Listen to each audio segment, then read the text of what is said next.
Hola, ¿cómo están? Sean todos bienvenidos a EMOL TV. El sistema de transporte público capitalino se ha convertido en un tema de debate durante años. Avances, desafíos y también materias pendientes son temas que vamos a conversar con Luis de Granch, expresidente de Metro y actual director de la Escuela de Ingeniería Industrial de la Universidad Diego Portales. Luis, ¿cómo está? Bienvenido y muchas gracias por acompañarnos en EMOL TV. Hola, ¿qué tal? Muy buenas tardes, Patricio. Gusto saludarte. Luis, bueno, comencemos de inmediato. Usted fue presidente de Metro entre el 2018 y abril de este año, si no me equivoco. Y justamente bajo esa premisa y tomando en cuenta toda su experiencia que usted tuvo en esa institución, me gustaría partir preguntándole cuál es la situación de Metro hoy en día, Luis. ¿Cómo analiza este medio de transporte más importante dentro de la región metropolitana en la actualidad? Bueno, el metro de transporte es cada vez más relevante en la movilidad de la ciudad. Ha ido sustituyendo a los buses en materia, ¿cierto?, de cobertura espacial, en materia de acercar a más personas, y está pasando por una etapa desafiante en varios sentidos. Hay temas operacionales, por supuesto, mantener la excelencia operacional es un tema relevante, mero permanente, y al mismo tiempo avanzar con las nuevas líneas, con la construcción de las extensiones, ¿cierto? La línea 3 de Quilicura, la línea 2 a San Bernardo, la línea 7, seguir avanzando con los estudios de ingeniería de las 8 y 9. Por lo tanto, hay muchos desafíos y ahora, claro, con la contingencia actual han habido temas específicos, ¿cierto? Que son desafíos a nivel país, como el comercio ambulante, ¿cierto? Algunas cosas de ese tipo, porque son problemáticas que afectan no solo al Metro de Santiago, sino también a municipios y a nivel nacional, pero los equipos de Metro han mostrado históricamente, ¿cierto?, un tremendo compromiso y yo confío en que ese compromiso y su experiencia les permita avanzar frente a estos nuevos desafíos. Bueno, lo dijo, el equipo de Metro siempre presenta un gran compromiso. ¿Cómo también ayuda a que el equipo de Metro tenga este compromiso en que avance el mismo Metro hacia el futuro?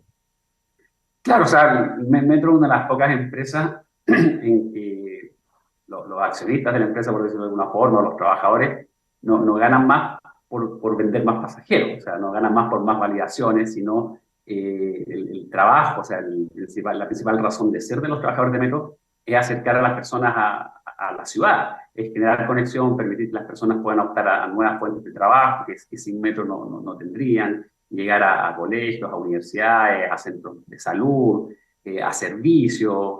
Por lo tanto, finalmente el objetivo de Metro y de los equipos de Metro que lo tienen muy internalizado en el día a día es que las personas puedan, ¿cierto?, satisfacer sus necesidades, cumplir sus expectativas, sus metas, usando este modo de transporte. Luis, Metro tiene ambiciosos proyectos de nuevas líneas que van a facilitar también el traslado de millones de personas en el futuro. ¿Cómo va a quedar el Gran Santiago en términos de transporte, en términos de movilidad con estas nuevas líneas?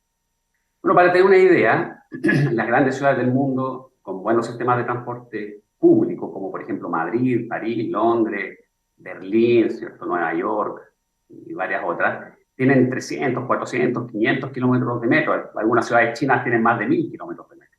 Por lo tanto, las grandes ciudades como Santiago, que es una gran ciudad, necesitan urgentemente expandir sus redes de metro. Hoy Santiago tiene 140 kilómetros de metro, con las líneas 8, 9, más la línea 7, más las extensiones de ese para el 2030, más o menos, llegar a 215 kilómetros, pero sigue faltando cobertura espacial y hay muchos proyectos que son tremendamente atractivos. Entonces ahí el desafío del actual gobierno en particular es no solo, ¿cierto?, seguir apoyando el crecimiento de las líneas ya anunciadas, como la línea 7, la 8, la 9 y las extensiones, sino también en algún plazo, los próximos años, anunciar más líneas, más proyectos, más extensiones para cumplir el estándar que para el tamaño de Santiago, comparado con grandes capitales con buenos sistemas de transporte público, debiese ser, que es algo así entre 300 y 400 kilómetros de metro. Claro, y también porque como lo dice usted, Santiago sigue creciendo y también se estima que Santiago va a seguir creciendo en los próximos años. Entonces, también es importante que vaya de la mano con esta extensión de metro, ¿no? Tal cual, tal cual. Y la ciudad va expandiéndose en lo que es superficie, pero también se va densificando. Por lo tanto, en esos lugares donde la ciudad se va densificando, es donde Metro tiene muchas más ventajas, mucho más potencial. Luis, y en ese mismo sentido, sobre lo mismo que estamos conversando, ¿en qué pie quedará Santiago versus otras capitales de la región? Me refiero, porque como lo dijo en la europea, son muchos más kilómetros los que tiene en ese sentido. Pero ¿cómo quedaría Santiago versus otros países de la región cuando ya Metro tenga todas estas líneas operativas? Bueno, va a depender también cómo crezca, por ejemplo, el metro de Ciudad de México. Hoy el metro de Ciudad de México es el más grande de Latinoamérica, después viene el metro de Santiago, pero nosotros estamos creciendo más rápido y con un estándar mejor también. O sea, las nuevas líneas de metro, y lo podemos ver día a día en las líneas 3 y 6, o sea, son líneas a nivel mundial, y las nuevas líneas 7, y la 8, la 9, tienen ese mismo estándar o superior incluso. Por lo tanto, hoy en día no tengo duda que el Metro de Santiago ha sido reconocido internacionalmente. O sea, el Metro de Santiago, pese a todas las dificultades que hay y que la vemos a diario, o sea, no hay que desconocer eso, pero hoy el Metro de Santiago es sin duda uno de los mejores metros de América y es reconocido por su eficiencia a nivel mundial también. ¿Cuál cree usted que son los principales desafíos que tiene en ese sentido Metro de Santiago, aparte de esta misma expansión que hemos estado conversando? Bueno, yo creo que mantener la excelencia operacional es un desafío permanente y lamentablemente hay ciertas interrupciones de servicio que son ajenas a Metro. Por ejemplo, cuando ingresan personas a las vías o cuando hay manifestaciones, son interrupciones de servicio que son ajenas. O sea, y me atrevería a decir que la mayoría de las interrupciones de servicio de Metro no es por fallas técnicas, sino es por interrupciones o por intervenciones de terceras personas. Entonces, yo creo que ese es un desafío permanente. También hay un desafío con el comercio ambulante y como te dije hace un rato, ese es un conflicto a nivel país. O sea, nosotros vemos las calles de Santiago atestadas en muchos sectores de comercio ambulante y lamentablemente eso también repercute sobre Metro. Entonces ahí también hay un desafío, pero que también se requiere apoyo. O sea, Metro por sí solo no es capaz de enfrentar ese tipo de conflicto social. Se requiere el apoyo de la Fiscalía, de la PDI, de Carabineros, del Ministerio del Interior, de los municipios, la gobernación regional. Entonces, se requiere un trabajo bien mancomunado de todos estos actores para enfrentar este grave problema que es el comercio ambulante. Creo que esos por ahí van los principales desafíos hoy en día. Bueno, de todas formas, también junto con esos desafíos, me imagino que la sociedad también apoya mucho a Metro, ¿no? También tengo la misma impresión. Metro es uno de los actores con más credibilidad de nuestra sociedad, una de las instituciones más confiables. Y bueno, yo creo que eso es consecuencia del trabajo a conciencia de los equipos, de la excelencia de los trabajadores, de las innovaciones tecnológicas y también de que son proyectos de Estado que trascienden los gobiernos. Y eso es súper importante. Importante que los equipos de Metro, que son equipos tremendamente técnicos en la gerencia, ¿cierto? Se mantengan en el tiempo, más allá de los cambios, ¿cierto? De directorio, que eso es más entendible, ¿cierto? Pero que los equipos técnicos se mantengan en el tiempo, eso es muy bueno. Y que también la accionista, que es el Ministerio de Hacienda, mantenga el aporte en las inversiones para que el metro siga creciendo y pueda llegar a muchos lugares a mejorar la calidad de vida de cientos de miles de familias. Lo hizo usted a principio de año, abrió la puerta a que la línea 7 incluso pudiera llegar al aeropuerto de Santiago como en las grandes capitales europeas también que sucede. ¿Qué tan factible es eso en el corto y mediano plazo y cómo también podría concretarse? Yo creo que es absolutamente factible. Gracias a la línea 7, el aeropuerto está mucho más cerca del metro. Hay un proyecto alternativo que fue presentado a concesiones, que es un proyecto de tren ligero que parte en Pajarito, pero la distancia entre Pajarito y el aeropuerto es de 12 kilómetros. Si tú usas la línea 7 y partes, por ejemplo, con un ramal en Renca o en Cerro Navia, ahí hay que ver un poco el diseño, las oportunidades. Si tú partes desde la línea 7, en el sector norponiente de Santiago, estás a 5 o 6 kilómetros, es decir, es la mitad de la distancia. Y por lo tanto, como es la mitad de la distancia, tienes la mitad de los costos de construcción, la mitad de los costos de material rodante, porque necesitas menos trenes para dar la vuelta completa, ¿cierto? Y la mitad de los costos operacionales también. Por lo tanto, es una opción que es muy superior, gracias a la línea 7, hacer un ramal desde la línea 7, puede ser, como te decía, Cerro Navia o Renca, hay que ver el diseño ahí, para llegar al aeropuerto. Perfecto. Luis, si bien Metro, como lo hemos conversado, es la columna vertebral del transporte, de la movilidad en la capital, tampoco podemos olvidar el Transantiago, hoy Red Metropolitana de Movilidad que se llama. ¿Cuál es el análisis que hace usted de este servicio y también cuáles son las oportunidades de mejora que tiene? Y yo creo que el servicio UCE está condenado a deteriorarse cada año. Es muy difícil que no se siga deteriorando el servicio, que es lo que hemos visto los últimos 15 años ya cumple 15 años Transantiago. El mejor Transantiago fue el 2008, en términos de tiempo de viaje, de regularidad de las frecuencias, en términos de pasajeros, en términos de evasión. Todos esos indicadores, el mejor Transantiago fue el 2008 y de ahí en adelante solo se ha ido deteriorando. Durante la pandemia, claro, como las calles estaban vacías y los buses también estaban vacíos, claro, la velocidad comercial subió un poco, pero ahora nuevamente bajó, o sea, se vuelve a la normalidad. Y la verdad es que los buses de Transantiago no han mostrado en 15 años ya ninguna mejora. Y eso es verificable. Tú puedes ver todos los indicadores, hay costos operacionales. Los costos operacionales se han disparado. O sea, hoy en día siguen metiéndole recursos sin comprometer metas, sin comprometer mejoras, sin comprometer objetivos específicos. Por lo tanto, yo soy pesimista al respecto. Yo creo que necesariamente la mejora en el transporte público de Santiago va a pasar por la expansión del metro. Y respecto a los buses, yo creo que tienes que contener el alza de costos, tienes que hacer revisión de las frecuencias, reasignarlas, usar buses más chicos, quizás eventualmente aumentar el tamaño de los taxis colectivos. Yo creo que los taxis colectivos cumplen un rol fundamental en muchas comunas, en Puente Alto, en Maipú, San Bernardo, ¿cierto? Y si tú aumentas el tamaño de los taxis colectivos, podrías mejorar la calidad del servicio notoriamente en esos sectores. Por lo tanto, yo creo que si se sigue insistiendo con los buses actuales, con ese mismo diseño de Transantiago, los costos, va a ocurrir lo que hemos observado en los últimos 10, 15 años, ¿cierto? Aumento de los costos, pérdida de pasajeros, aumento de la evasión, reducción de los tiempos de viaje, aumento de la irregularidad en las frecuencias, que son todos indicadores que han ido bajando y que uno los puede observar. Y a su juicio, ¿por qué sucede esto, Luis? Yo creo que, por una parte, porque las ciudades son complejas en la superficie. Es muy difícil evitar el conflicto por el espacio público.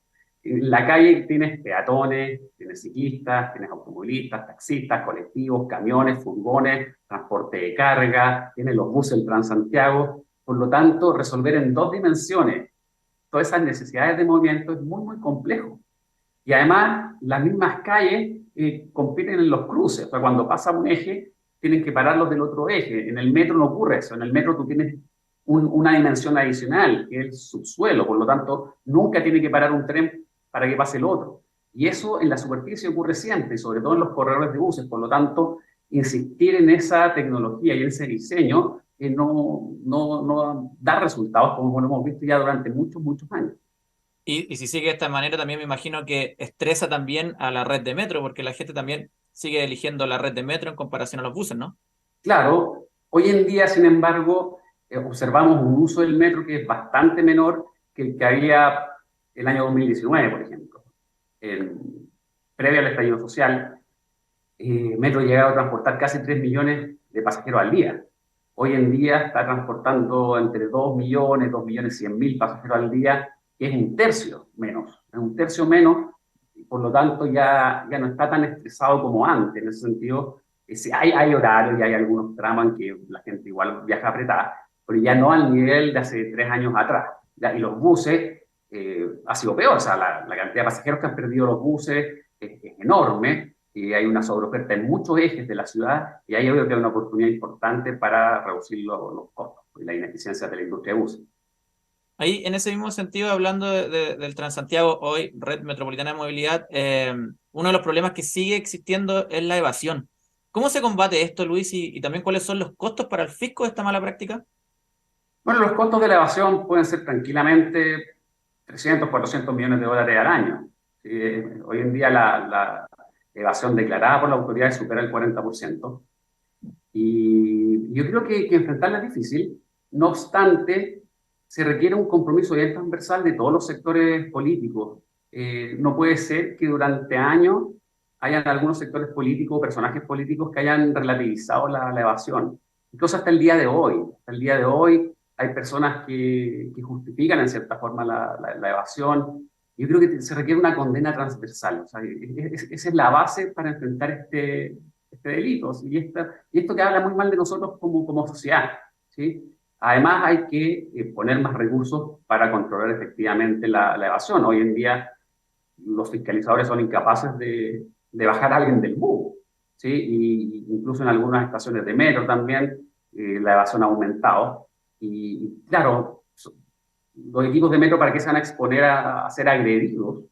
Que eso ocurre, eso ocurre. por evasor. Entonces, yo creo que se requiere aumentar la fuerza de fiscalización por parte del Ministerio de Transporte, la condena social transversal que te mencionaba al principio.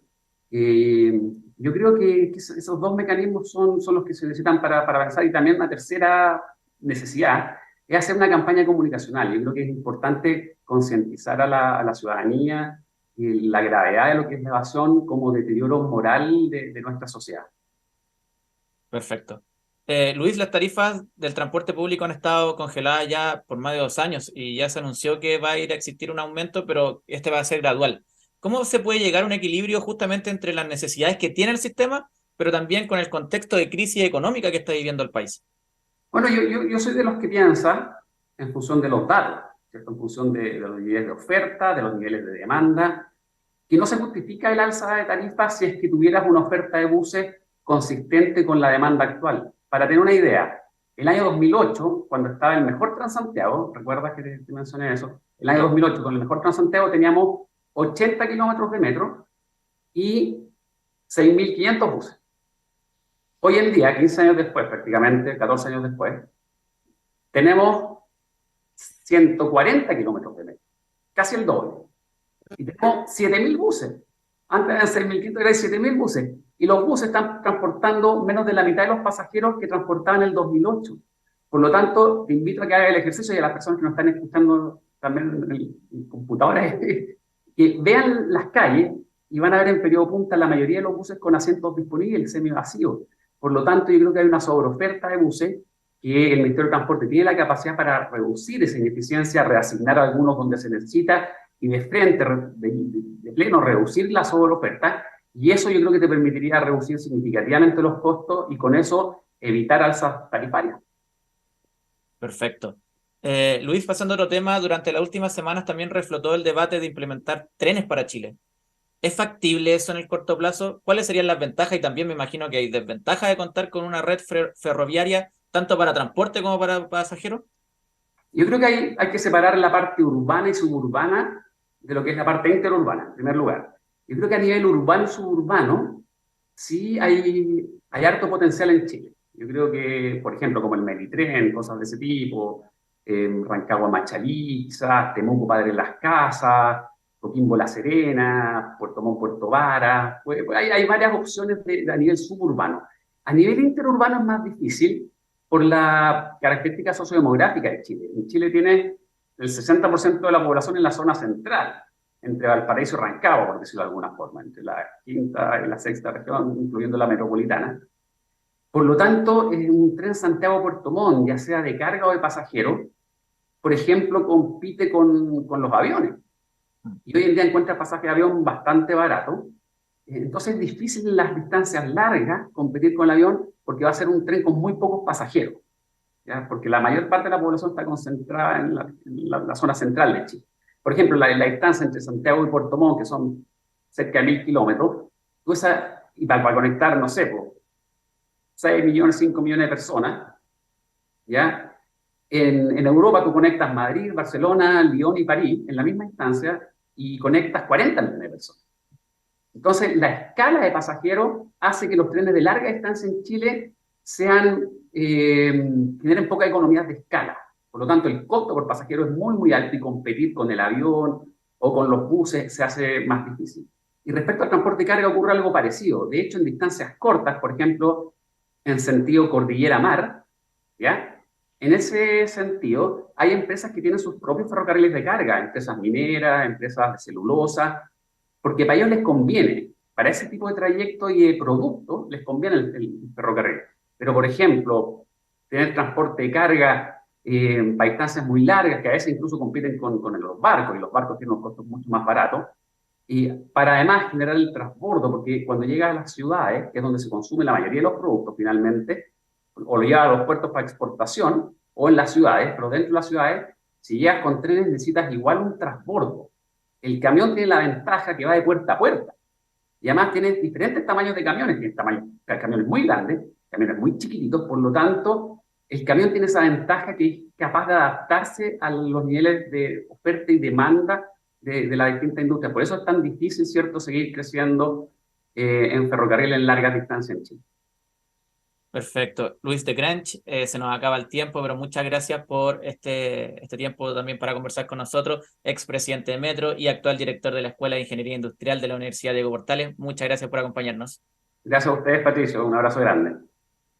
Y a ustedes los dejamos invitados a seguir conectados a todas las plataformas de emol.com. Hasta pronto.